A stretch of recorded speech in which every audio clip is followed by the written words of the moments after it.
Yes. It's showing perfectly at my end. Okay. Okay. Let's let's start with your tie story because now again I'm curious about your tie and This, the logo on it. Yeah. this is the tie that belongs to the Defense Services Staff College. Okay. It is an owl. On top Oh is an owl, and at the bottom is a dagger. my God.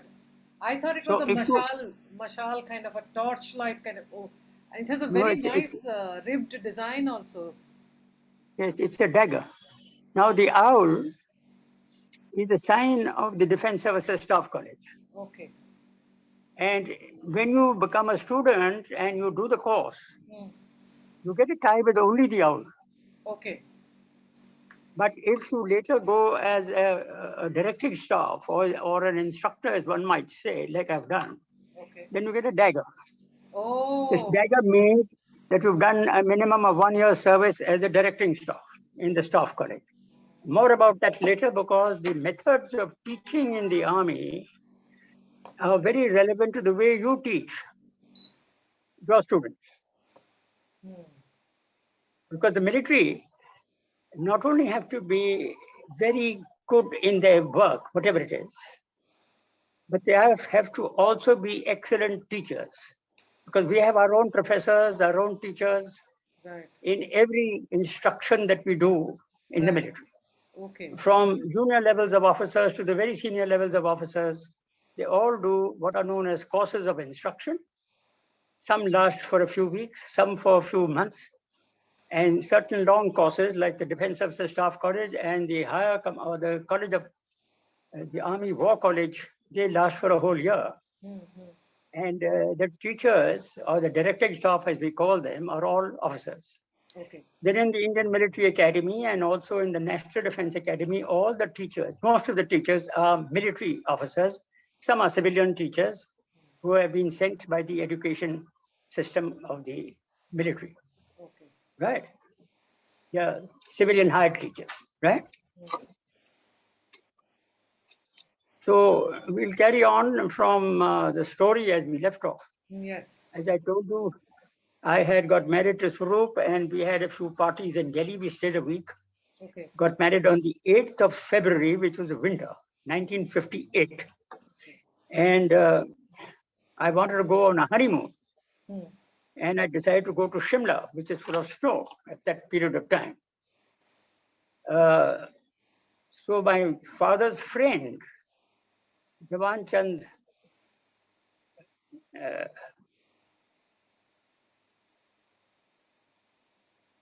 Sharma, Hmm. he was the chief engineer of the PWD in Punjab. And Shimla, there was no Himachal Pradesh in 1958. Himachal Pradesh was created in 1966. So in 1958, the Shimla area and Kangra area were all part of Punjab.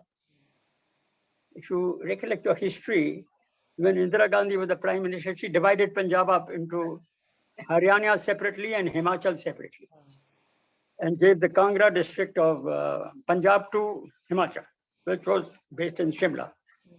So now anyway, he fixed the thing for us, and we had to go by train to a place called Kalka, which is at the foothills of the Shimla Hills. And then you get a meter gauge train, which takes you up to Shimla. It's about a 2 hours run. And Swoop and I arrived. Now, I must tell you that we took a broad gauge train from Delhi to Kalka, which is the Shimla Hills station near the plains beyond Chandigarh. And from there, we got what is known as a rail car. Okay. No, they don't exist now, but you see, the British had left in 1947. Some of their systems were still functioning, especially in the Indian railways. And the rail car was a fabulous thing. It was a single coach with its own engine, a diesel engine. Oh, And it used to go and take a 2 hours ride, and all its side windows were very large, and the roof was made of glass so wow. that you could see the scenery. Mm, So you had two seats and two seats side by side, and it took about 40, 50 or 60 people. mm, And normally chock full of tourists, mm. mostly in the summer, but winter tourists also who used to go for skiing Right. and winter sports Mm, to a place called Gulmarg, which is part of Kashmir. correct. And also in Shimla, where near Shimla, there was uh, there was hills full of snow, which were very good ski slopes, right? So Yeah. tourism used to take. So we landed up by about the 13th or 14th of February to Shimla, and he had booked for us a circuit house, which was belonging to the PWD, but which was the Maharaja Faridkot's palace. Now, Okay. the Maharaja Faridkot is a town and a little constituency in Punjab, which is in southern Punjab, and has been the center of both the 65 and the 1971 wars. Uh, it was a principality. It is near Fazilka. I don't know if you know the I know the geography. Faridkot area. Yes, Fazilka is south of Punjab, Amritsar, and all that.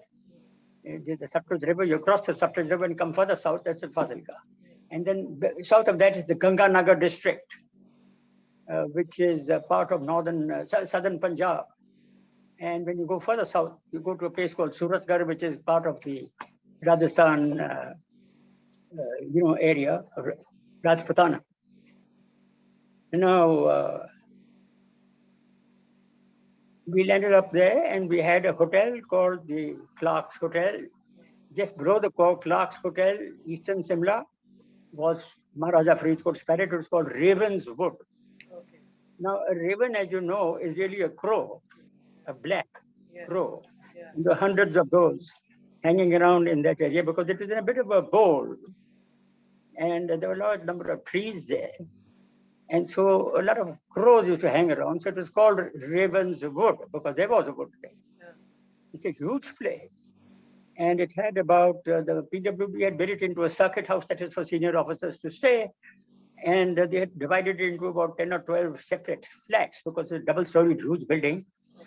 And so Sarup and I got one of those VIP flats. I must tell you that the bedroom was about 40 feet long or 50 feet long Wow.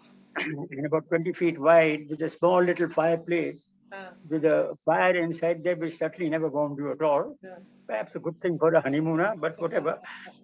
But near, next to it was a veranda where the morning sun would come, a glazed veranda, which would sit out there for our morning coffee and tea and breakfast. Everything catered for. Whatever you ordered was given to you, but it was a lonely life there. So we used to walk around the mall in Simla. Have you been to Simla Yes. at all? Yes. So there's a mall road, and Yes. at the end of the mall road, when you reach the top, is the Scandal Point, as we call it. It's a Okay. little bit of a flat area where there's a municipal building on one side and in those days, a huge uh, building for plays and, getting together of book shows and plays and lectures and things like that. It's a hall. And beyond the Scandal Point was a skating rink, which was really a tennis course. And in the winter, they used to pour water on it, it used to freeze. So you had about 4 inches of ice. And then there was a skating rink, so we all used to go skating there, ice skating.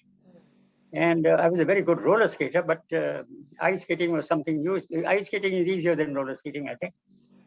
And my lady was very fond of, showed at least, that she was very fond of walking, which she stopped doing later in life. But at that time, walked around with me over the hills, etc. There's a place called the Jaku Hill, where there's a Hanuman temple on top. We walked up that Jaku Hill, a lot of monkeys over there, therefore no prasad. If you get prasad, the monkeys attack you. So that was an interesting period, and we spent 2 weeks there. We found another couple there, a Captain Avasti of the Guards, and he'd married a girl called Indira, Now, Indira was the daughter of Major General Uday Chand Dubey. I must tell you about the Dubeys. When I was in RIMC, I had two very good Dubey friends, Okay. both brothers. One was elder than I. He was Krishan Dubey. He was about 6 months or maybe a year senior to me. And he joined the army also, and he joined the engineers. And his younger brother was a little junior to me, both in my section. That's the Rawlinson section of RIMC. So I knew we used to call them by name. That's Dubey 1 and Dubey 2, you see. Okay. And they had elder brothers, which had been earlier Dubey 1, 2, and 3, Okay. which all went through RIMC. And Uday Chand Dubey was the eldest of the lot.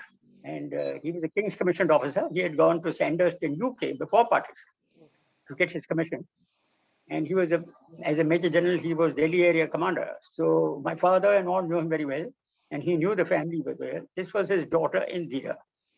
Now, she was an advertising expert or something from Bombay. And she'd married this Guards Army officer, Captain Avasti, and they were also on their honeymoon, since they'd also got married in February. We used to gang up with them and go up, walking up and down the Mall Road of Shimla. And also go to a place called Kufri for skiing, Okay. where I learned skiing, and my lady also did very well. I mean, she learned skiing to some extent. She never did it after that, but anyway, for the honeymoon, she proved that she could do it. And so I was duly impressed. And we had Western Army of India, with the army commander as a lieutenant general. Now, he had his headquarters in Shimla.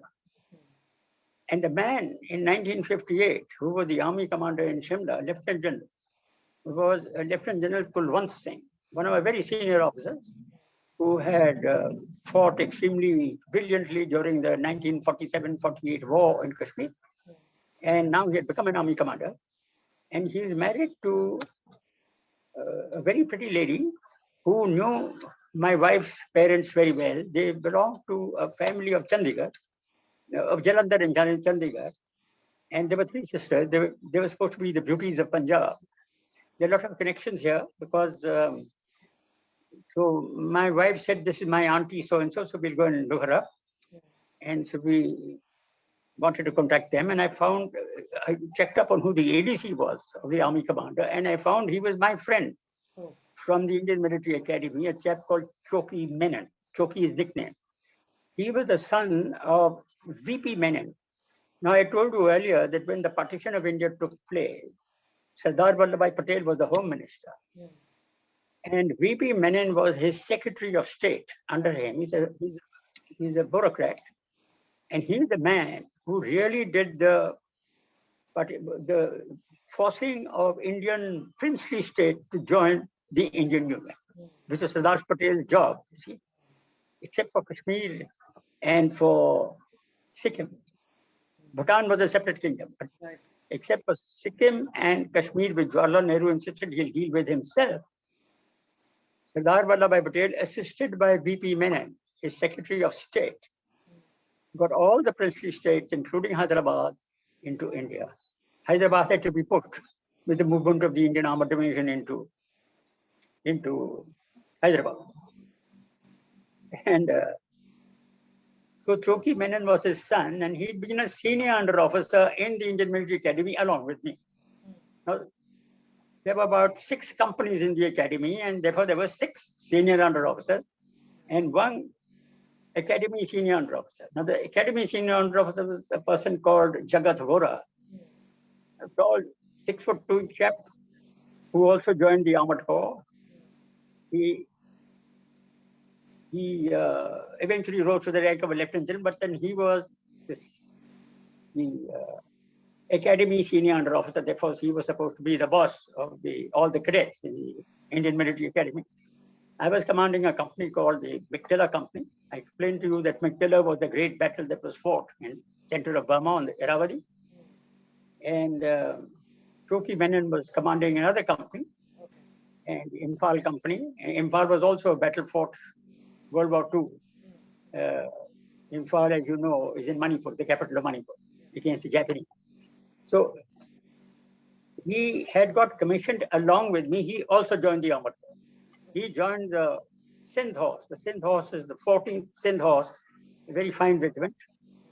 And he had become a captain and he'd been picked up as ADC of General Kulwant Singh. So he met us walking on the Mall Road and a very happy, hail fellow, well met. And he had not got married himself, but he was very happy to see that I got married. And he was introduced to this Captain Avasti. And I said to him that, look, my lady knows the army commander's wife very well. So what about fixing an appointment so we can go and call on him? And he did that. And we went and called on Kulwant Singh. And very interesting to meet this man. He's a very fine general. He nearly became the army chief. He was superseded by General Tamaya. And he retired as the army commander in Simla. As far as the Avastis were concerned, they were living in the Clark's Hotel, which was an Oberoi hotel. Now I must tell you about Oberoi hotels. I don't know if you know about. Oberoi hotels were started by an Englishman.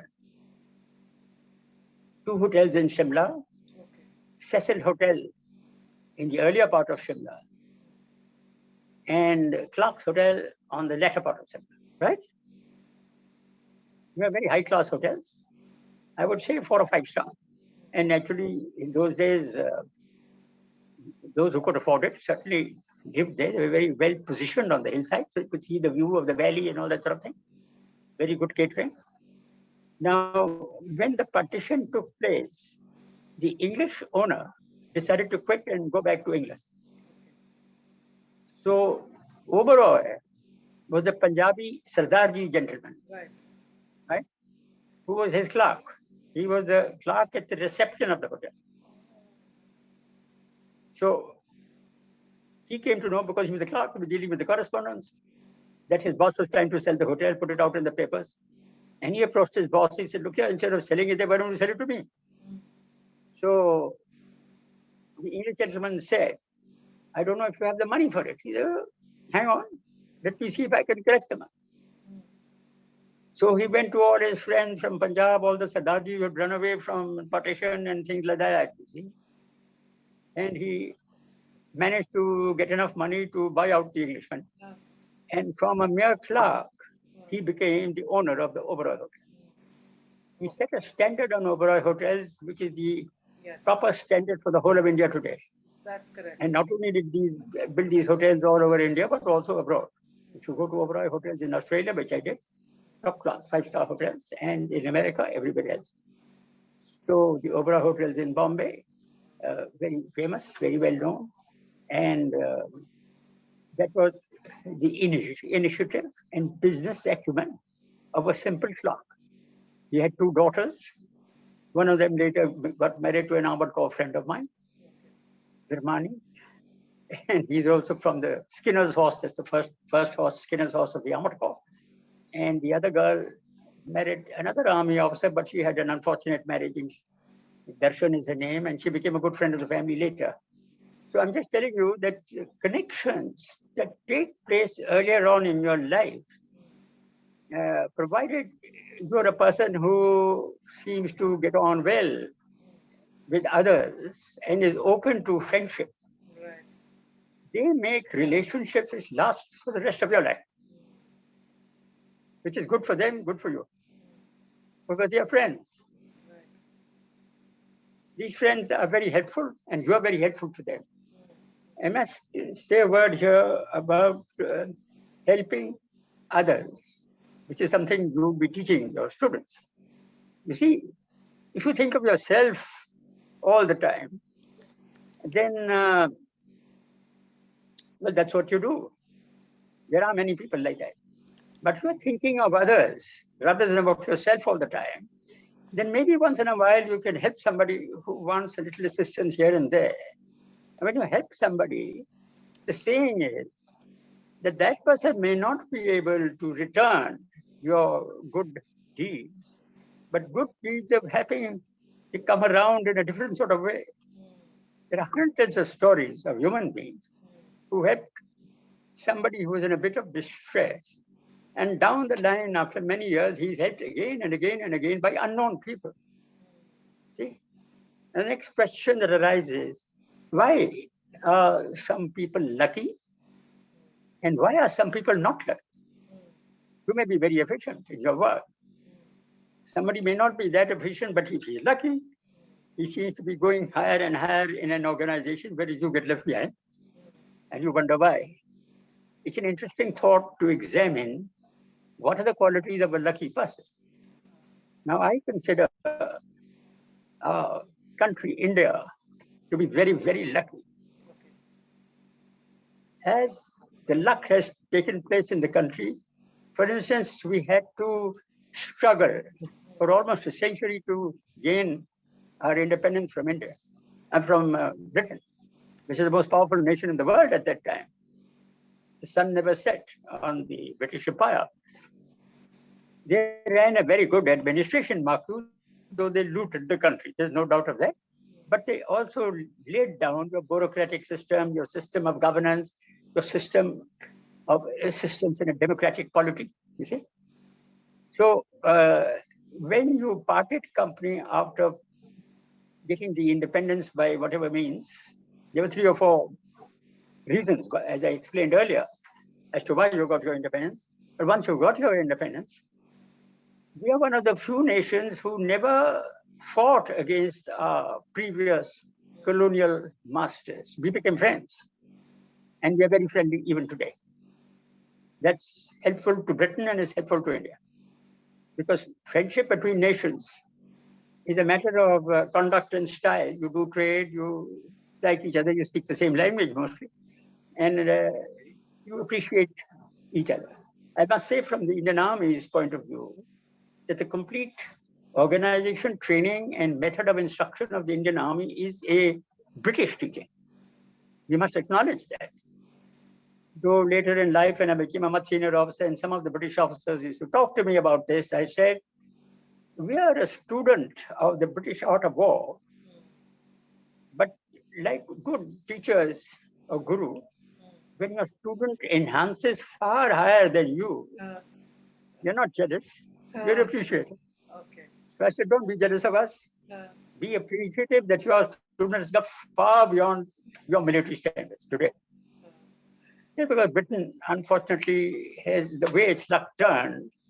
It is only a small nation now, still got a good economy, and but India's economy is larger now. But we who have learned the military art from them and the military organizations, the method of fighting, we have enhanced that method of fighting far beyond what the British taught us. As an aside, I must tell you something more about this. I mean, I'm speaking from experience now. When you study the defense of Britain and America, they're surrounded by the oceans, right? So it has been very difficult for continental powers to attack them because there's a sea to cross. Julius Caesar crossed it, maybe 100 BC, with ships which I told you had wheels on them. Yes. And conquered the whole of Britain. Subsequent to that, Napoleon Bonaparte tried, but he wasn't able to succeed in that. And of course, the Norman conquest took place in 1066, where the King of Normandy crossed over, and in fact, he's the man who started the British royal family. Okay. But that influx of outside invasion has only helped that country to grow in its stature and in its economy. It's an interesting thought. When you take refugees, for instance, you get hundreds of refugees coming into your country, and you get hundreds of refugees going to other countries, like in America. Right. They bring new ideas into the country. Right. They are trying their best to make a success of their life. And when they do that, they enhance the economy of that country. So yes, Mr. Donald Trump trying to build, he had that wall there between Mexico and Russia, and Mexico and the United States to prevent them from barging in, but still hundreds have barged in, thousands have barged in. People come by boat and they swim across, God knows what all they do to get to the El Dorado. That is America, for because where there's a lot of freedom and all people are constitutionally at least treated equal, and they escaped from the horrors of old nations which treated them poorly. You know that America was based on the convicts that were sent from Europe and Britain to get rid of the jails, to make the jails empty, as it happened with Australia. But the result is that they founded a new land and they struggled to make that country a success, and they've done so. So there are a lot of lessons to learn here. And one should not be too egotistical to think that you're doing everything yourself. You have learned from others, and there's no harm in doing that, provided you make yourself more efficient and more a better government perhaps for your people.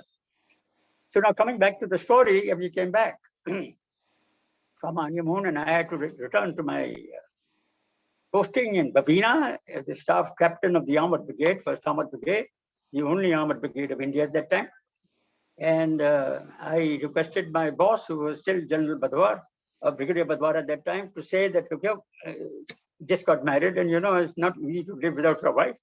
So I must have some accommodation.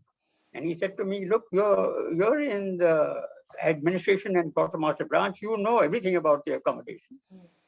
If you can find accommodation for yourself, you take it. Now, the only accommodation available was something which is rejected by all married families. Okay. So went to the end of Babina, where we had the Deccan Horse Regiment and the 34 Maratha anti-tank regiment, which I spoke of. They were on the side of the Babina ranges, where tanks used to go for firing, a lot of dust and open areas. During World War II, some officers' accommodation was constructed for single officers, their barrack, Now, what is a barrack? Yes, it's got a cemented floor with cracks in it. Okay. It's got single rooms, small rooms, probably the size of less than your toilet. And at the back of the room is another little room, which could either be used as a kitchen or a toilet, you see. Okay. So, what we had done to accommodate young married officers who did not have any place to live is to make 3 rooms together there, sort of whitewashed them a little and repaired the doors a bit. So there was a room and a toilet and a room and a toilet and a room and a toilet. It was known as the dog kennels. Okay. It's not fit for even a dog to live. But when you're recently married, you're a bit hard up. So I said to myself, well, too bad, I may as well get my girl here. So she was in Delhi, and I rang her up and I said, look here, this is a terrible place. And I'd be very happy if you decide to come. I'll receive you at Jhansi railway station, and you'll come and stay with me in Babina. It's the most horrible of areas. But if you've got the guts for it, we'll be together. You know what I mean? Now, there's a lesson here, which I learned from no less a person than Mr. Winston Churchill when he was Prime Minister of England. First Lord, before that, he was the First Lord of the Admiralty. You recollect, I told you that when I was a kid in Sherwood College, I used to have a transistor radio and I used to hear all the news about the war. That's the Second World War. Right. Now, at that stage, Hitler was getting nasty with everybody, as you recollect. Right. He had already conquered Austria and he was at the gates of Poland. And the British Prime Minister and others were trying to make peace. Prime Minister Anthony, I think it was. And he was trying to make peace. But Britain and Poland had a treaty that if anybody is attacked, they'll come to their assistance. Now, Churchill was the First Lord of the Admiralty. That means he's in charge of the Navy as a minister. And I told you that the famous battleship called the HMS Hood was sunk by a pocket battleship of the Germans. Now, this is a terrible blow to the British Navy, something like what the Russians are feeling upset about because their ship sank opposite Odessa in the Black Sea. And we feel badly about it because it was the flagship for the Black Sea Fleet. And when you have a capital ship going down like this, you feel very bad about it. Now, if you take a political party which is running a government like the Conservatives were in Britain, the Prime Minister did not want to inform the public about the fact that this great battleship had been sunk. It's the pride of the British Navy. Because the morale of the country would go down and they'd probably not vote for this government any longer and get somebody else, get the Labour Party or somebody else to become the government. So, politically, you are worried about the chair that you sit on when you are governing the country and whether it still stays with you or goes to somebody else. Churchill had a different view. She disagreed with his prime minister. And he said, I'm sorry, we are in a ditch. We have to have more money to build up the British Navy, for which we don't have the funds.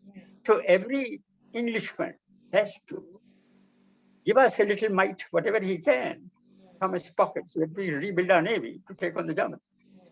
So he announced in Parliament against the wishes of his Prime Minister that, look, I must inform you that the HMS Hood has been sunk. Terrible gasps all round, and a lot of boos and, opposition benches wanting him to quit. He said, I'm not going to quit. I want all of you to put your shoulder to the wheel, and all of you, we don't have the money to build more ships and aircraft carriers to take on the Germans. All of you have to give me money. So all of you who can afford it, from the poorest to the poor, to the richest to the rich, will have to give me whatever you can. And I promise you, I'll rebuild the Navy and we'll defeat the Germans. Right. What's the lesson here? That if it is bad news, don't hide it. In fact, Churchill wanted to give the bad news a horrible more color, you see, so that everybody would put their shoulder to the wheel to make it move. So on that basis, I told my wife that Babina is a terrible place. There are no trees. It's full of sand. And you're going to come to a thing called the dog kennels where even dogs refuse to stay. But then life is life. We are young and we don't want the best years of our life to be separated. We've got to live together no matter what. This is the life of a military man. And since you did agree to join the military, despite your severe feelings to the opposite, you may as well expose yourself to the discomfort of the military life. He said, fine, I'll come. But I had painted a lurid picture.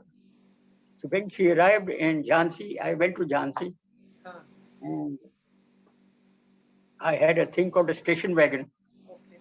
A station wagon in the civil sense would be a nice limousine sort of a car with, extra seats at the back and things like that. In those days, it was called a station wagon. It could go to the town and the country. And if you wanted to go for a picnic, the whole family could be carried. In the army, it's a huge truck, which has been converted with some seats in it to carry families. If you pay for it, you can pay something and hire the thing.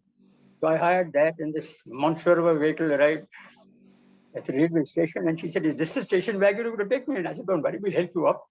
So with a couple of Jawans, we managed to get the lady, you have to climb up it to get into the station wagon. And we drove from Jhansi to Babina. It's about 18 kilometers. And we arrived in Jhansi. She said, my God, there are trees over here. Yeah, there's some trees. He said, you've got a nice place. I mean, you've got accommodation. You go through the Babina cantonment was all wartime kacha accommodation, as they call them. That means the floor was cemented. Then there were sort of bamboo type poles, and the rooms were divided. You had a sort of, how do I describe this? Wartime barracks. You had two pieces of wire put together, you see, filled with concrete or cement, and you joined together. So that made your wall. Right. Even no bricks. And you used to have a thatch roof on top, but then eventually they made tin roofs on top so that the water wouldn't get in. But there were leaks. But we had nice large rooms. And so she saw that, and there were some gardens and all that. She said, well, this is much better than I thought. And then by the time we went to the dog kennels, that was a horrible place, but she tried to make it as comfortable as possible. We had some curtains and some rugs, and we put it together. And one of the bathrooms converted into a kitchen. One of the bathrooms was converted, one room and bathroom, there was a kitchen, put it in a little sitting area. And she placed a study in one room for me. And then the bedroom, the toilet was there. And we tried to make it okay. and made it comfortable, whatever we could. Food was a problem, but the Deccan Horse Mess was nearby, and my friend Jagat Vora, who had got married before me, to also a Mahajan girl. So with the result, he and my wife were distant cousins of a sort. She said, "Don't worry, we'll send the food from our officers' mess to whatever you want. Joe Soap will pay the bill." So that's it. And we used to get breakfast, lunch, and dinner there. So there was no cooking, and she had tea things arranged. Made it a comfortable place. The only problem was that when you close the door at night, it was about 3 inches above the floor. So things like squirrels, I mean scorpions, and things that would come dancing in. And so she was horrified with this. Get onto the bed and tell somebody to help. We had a sahak, as you call them, who, if he was present, would come running with a sword to sort of take care of the scorpion or of the creepy crawlies that happened to walk in. But that was my lady's first introduction to the military life which she paired with. And I must give it to army wives, yeah, probably tougher than the husband because they take it all. All right. Now, there's another point here. The Quartermaster General of the Army was a chap called Bridge Call. Now, this is a very famous name because he created the disaster of the 1962 war later. But he was a very efficient administrator. So he was a Major General and he visited the station. And our Brigadier Hari Badwar said, "No, you have to give me more money to make better accommodation for my officers because I'll show you. Here is a young bride. Just and I arrived in the brigade and I'll show you the conditions in which she had to live." And he drove the chap without information to Surupi, straight to her dog kennels. And before she knew what happened, a number of cars landed up. She didn't know that what is a car and what is the meaning of stars on top of the car or the flags flying on it. She didn't mean anything. She was a civilian girl. She knew nothing about the military.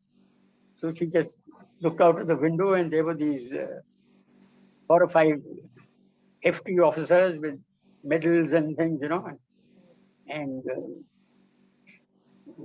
Hari Badwa knocked on the door and said, "My lady, you don't mind? I want to show the Quartermaster General the type of house." She said, "All right, I'll try and get some tea." So she sent her sahib quickly to the mess to say, "Please make some tea." So the officers' mess sent some tea and cakes. Meanwhile, they sat down there and had a look, and the Quartermaster General of the Army was duly impressed that the conditions of life of a military officer and his newly wedded wife were horrible. The result was that we got some money, which was spent to try and improve the accommodation. Now we found that this is life too far away and no social life possible in this way out place next to the field firing ranges. So we had a lot of friends, other captains with their wives. They go on leave for 2 months and say, "You come and live in our house." So they had hutments, about say 2 or 3 rooms each. And we were shipped from house to house depending on who was on leave and who wasn't on leave. So we went into the main Vapira cantonment. Okay. Made a lot of friends. There was a club, and there was tennis, there was bridge, there was dancing, all that. So we got to know a lot of people and a very good life. And I met a lot of young officers who later in life became both senior and junior colleagues. I must particularly mention a person called Captain Narinder Singh. He was 1 year senior to me from the academy, and he retired as the wing senior under officer of the Indian Military Academy, won the gold medal and the sword award. So he was a year senior to me, and he was there in Hodgson's house, and we became friends with him. He never drank whiskey, so he never served any whiskey or any hard drink. He says, I don't drink it and I'm not going to serve it. So he used to spend the extra money that he used to save in buying magazines. So if you wanted to see the latest magazines, whether they were foreign magazines or whether they were technical magazines, like there are a number of technical magazines, he used to get them all.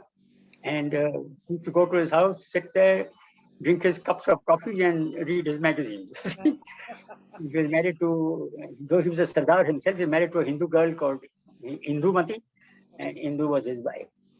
So anyway, number of regiments were there, so we made a lot of friends. A very close community. I must tell you another little story at this time, which exercised our minds a lot. I don't know if you remember the Nanavati case in Bombay, Yeah, where the naval captain went and shot right, the fellow who was his wife Sylvia's lover. right. There's a film on it also, right? What happened was that this chap was out at sea. He was commanding a ship. He was Captain Nanavati. Hmm. And he came back and he found that his wife had got sweet on some person called Ahuja, whom, by the way, uh, we knew, our family knew that person Oh, from before partition in Karachi. My father was posted in Karachi. And I've earlier told you that when I used to come back from Sherwood College or from RIMC or something, I used to go in a train all the way to Karachi to stay with Dad. And he was a full colonel, right. chief medical officer. And Mr. Ahuja was there. There's also a colonel, a Major Dhawan, who had a very pretty wife and a very pretty daughter. And they both used to be the beauty queens of Karachi, competing against each other. So fine, and we went there, and Ahuja was one of the men about town, shall I say, in Karachi, pre-partition. Very rich town, and the Karachi club was famous, as I told you earlier, for bejeweled women Right. playing rummy with thousands of rupees as stake. So anyway, the chef had come to Bombay, and he got sweet on Sylvia while she was alone, and they had an affair. And the captain came back from the fleet, and he found that his wife was in love with the chef. So he went to him and said, "Look, fine, you marry her." And Ahuja apparently said that I don't marry any skirt that comes my way. I mean, it's part of life, and I'm not responsible. So this chap got angry. He went to his ship and he drew a pistol, and he put 3 bullets into this fellow. So there was a court case. Right. Now, and in this court case had just taken place when we were in Babina, and everybody was talking about it. And all the men said, "Very good. That man deserved to be shot." And the captain came back and shot him. Damn good shot. Even the judges who ran the court case, they found that the jury, in those days we had a jury system. Ask yourself, why is the jury system no longer functioning in India? Maku, our legal system is also taken from the British law. Right. And the British law has also exercised, I mean, also the basis of the American law. Right. So now, both in the American law and the British law, you have a jury system. Jury system. So you have 12 people who are Right. common citizens. They also decide, they have to have a consensus to decide whether a person is guilty or not guilty. And the jury said that he is not guilty, right? To none of us. So the judge said this is a violation of the law because he has committed murder and he admits it. So how can he be not guilty? So the people thought that he was justified in seeking for the honor of his family and his wife, and that Mr. Ahuja was certainly wrong in interfering in a married person's life. So they all thought that it was a good thing that he got shot and killed. By the way, Captain Nanavati's younger brother was in the armored corps. Okay. He's about a year senior to me. His name is Hoshang Nanavati. He married a very nice Parsi girl. They are Parsis called Frini, and they became very good friends of ours when I was doing my young officers course in Ahmednagar. See? And so we all knew the family, and we knew that this was his elder brother. So all the men, when discussing in the club or at the bar, saying, "Damn good shot, this chap was shot." And the lady was saying, "No, how is it his fault? The woman is the one who should have been shot. Huh.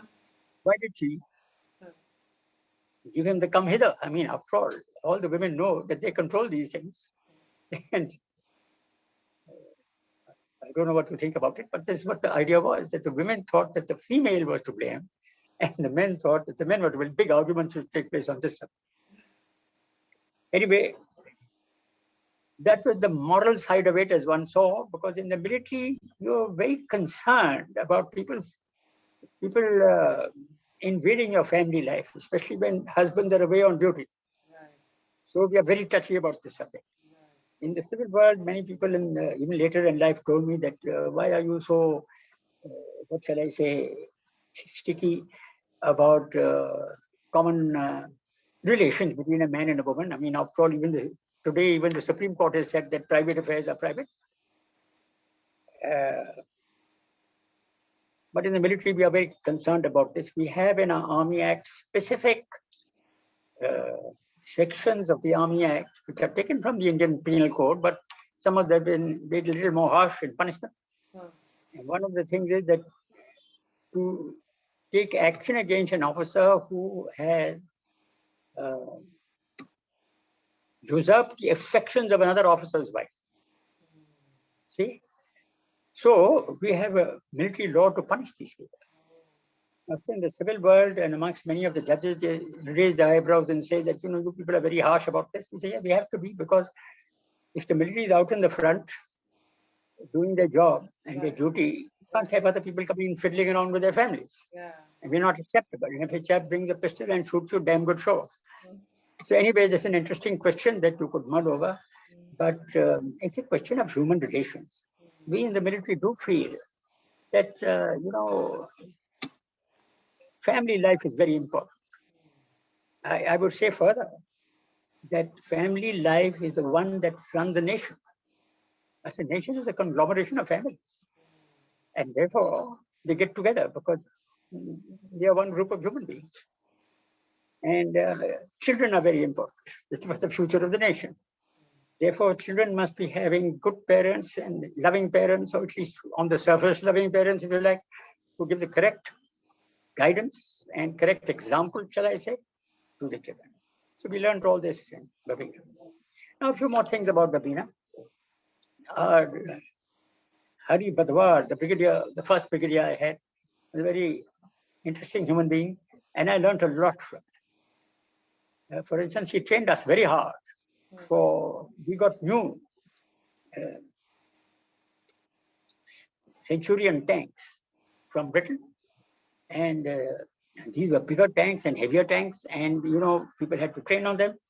And he trained us very hard. And then the armored division exercised him, and we did very well in our exercise. After he'd done the exercises, which is out in the field with a skeleton enemy, trying to see put you through your paces, he told us that, look, after you've learned how to be a good soldier, you have to learn how to be a gentleman.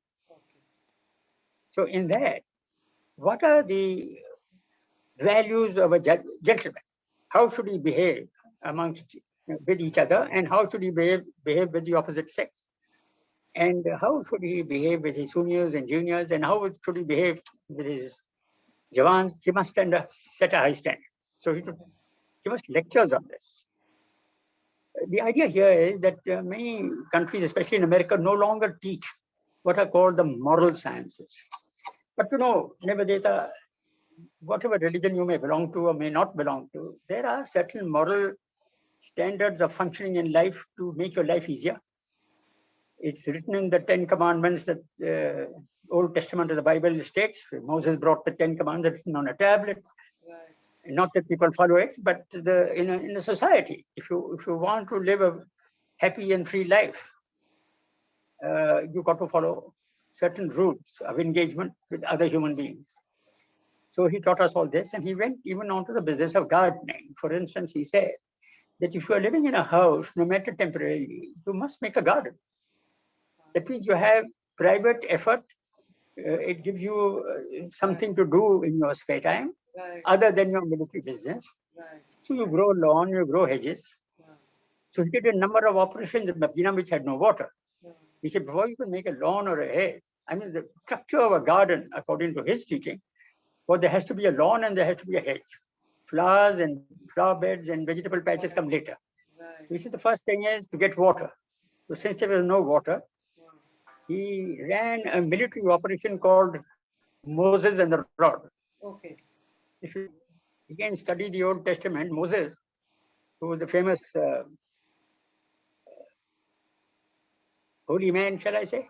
Yeah. Both amongst the Christians as well as the Jews, as well as the Muslims.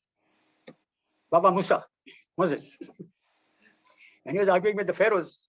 There was no water for the Israelites. He took a rod and he struck the earth and water sprang up. Said Operation Moses on the rod. All the old wells had to be dug down further. You know what? Indians have a habit of throwing all the muck and kachra, shall I say, Right. into wells. Ah. So, all right, take troop power with officers spending hours to clean all the wells, dig them further, right? Dig till water comes. And sure enough, you clean up the well, you dig it 4 or 5 feet further deep, and water starts coming. But there is water under the surface of the earth. So that produces water. Then there's a question of taking that water out by pumps, etc., and making drainage so that every hutment, as we call it, married hutment, would have a line of water coming. If first it came once a week, then twice a week, then thrice a week, right? Because the rains are few and far between. Till the monsoon comes, you don't have rains. So how to make a lawn and a right? Then he taught you how to lay the hedges, how to level the ground, Okay. and how to lay the garden, how to lay the lawn, grass. For instance, for your information, he said, after you prepared everything and put the manure and all that, you make a flat piece of land for your lawn, and you want to plant the grass. It should be planted 2 nights before the full moon. Okay. This is his order. Yeah.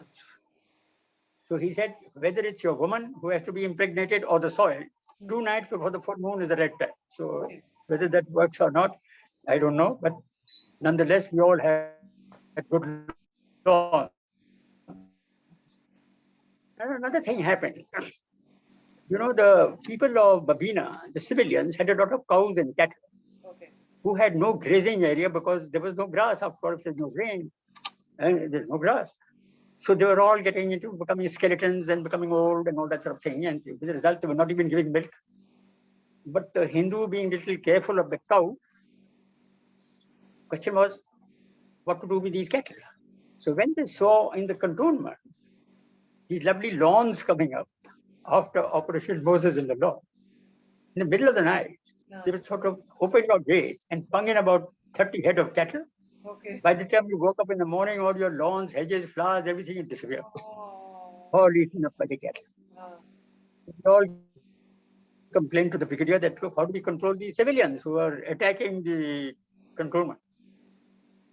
So he decided on another operation called cow slip.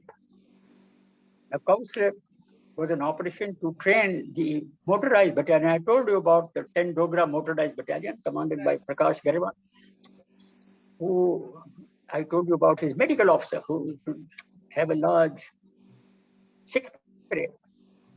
That had to be exercised. You know, the brigade commander exercises that and writes a report on the unit, known as the annual inspection. So for the annual inspection, he inspected them and then he said, I'm going to set a tactical target for you. So he made a border, which really was the border between the cantonment and the civil little town that was there. And he said, the enemy at night has got infiltrators coming inside our border, which happens, by the way, on the border with Pakistan. And your job is to stop the infiltration. So now who was the enemy? It was the cow.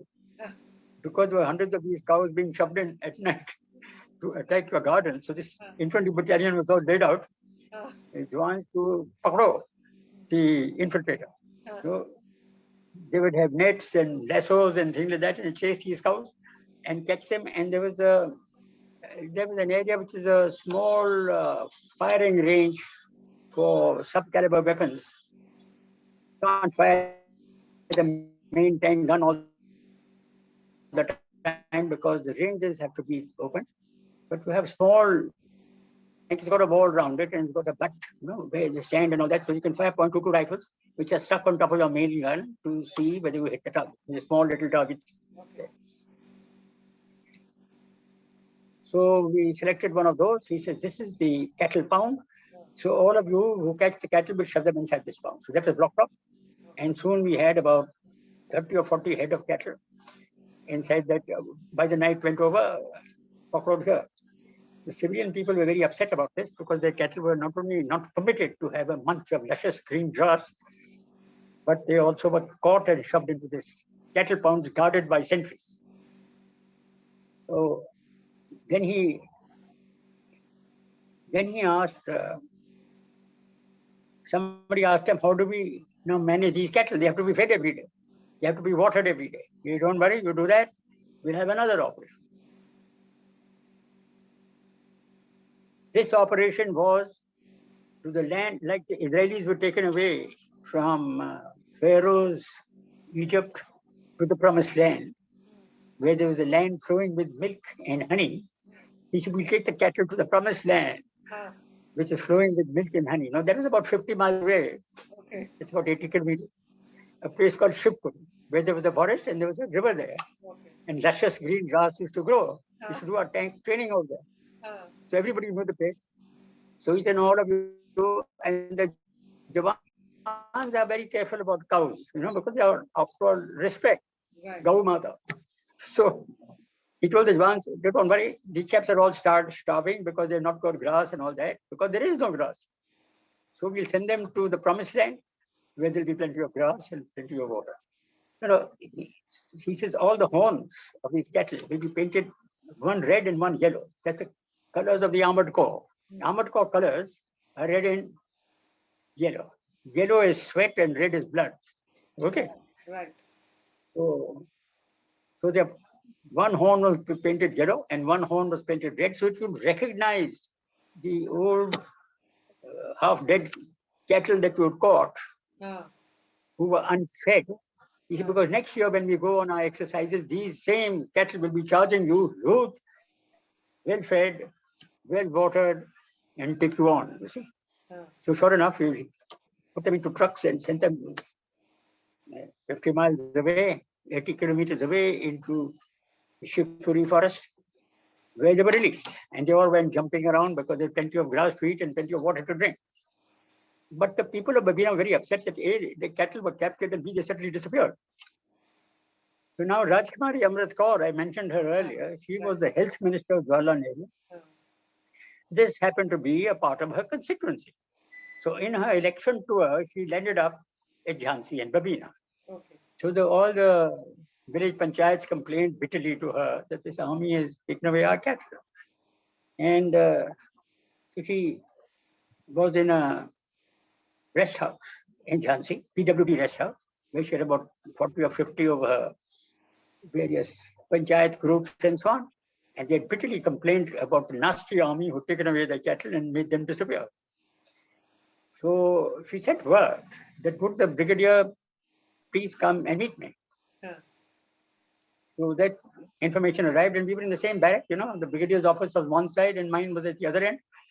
And in between was the brigade major and the staff, the general staff branch and then the Q branch. So we all heard a little, shuffling around. So we walked out on the veranda to see what's happening. And the G3 explained that the brigadier has been summoned by the minister. So he proposes to go. So he went to his home. He dressed up in full regalia, full dress uniform with full medals and sword and big cap and all that. I'm going to meet a minister, I have to be well dressed. And his sword, he got into his jeep and he was accompanied by a staff officer. He landed up at the rest house. So there, the story goes, which you heard from the young captain who was with him. She stood at the door with a lot of shoes and chappies outside the door because there were no white sheets and the minister was sitting inside and there's 40, 50 people attending to her there and they were discussing things. And he arrived at the door and he's a big man, 6'2" with a walrus mustache. He gave a smart salute. And he said, Brigadier Badwar is here as per your desire, minister. She says, Brigadier, why don't you take your shoes off and come inside? He says, sorry, madam, I can't take my shoes off. It's part of my uniform. I can't take pieces of my uniform off. So he stood at the door. He's a menacing personality. So she said, then these people are complaining about this cattle they've taken away. He said, well, I should be complaining about them. Here I am trying to make a green Babina. and their cattle are munching it to bits and leaving destruction behind. We've got water with great difficulty. We're trying to make garden. She says, but Brigadier, you can't kill the cow. I mean, the cow is a holy animal. You have to do something with the cow. So if you're making gardens, let the cows eat them. So what's the big deal? They have to have food. I mean, it's like a human being has to have food. You can't devoid somebody of food and nourishment. He says, I have removed them to Siberia, where the land flows with milk and honey. And if you like, madam, you please step into my jeep. I will take you there and introduce you to that cattle.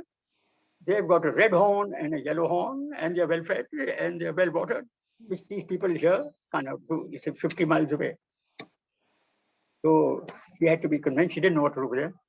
She said, all right, Brigadier, please go away and please be nice to my people, because after all, there are people and you have to look after them. So he managed to allay the ministerial anger for what he'd done. It's very interesting. Now, we learn a lot of lessons from this in life.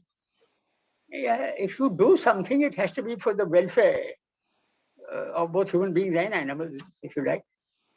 And you cannot be bullshitted by a political leader who only supports certain people and their actions because of the votes that he won. But they've got no right to intervene in military areas and destroy hard efforts of those people who make a slightly better place today. Right. You notice it in all towns and communities. If you go to the cantonment, it's clean, well kept, Yes. everybody disciplined, Yes.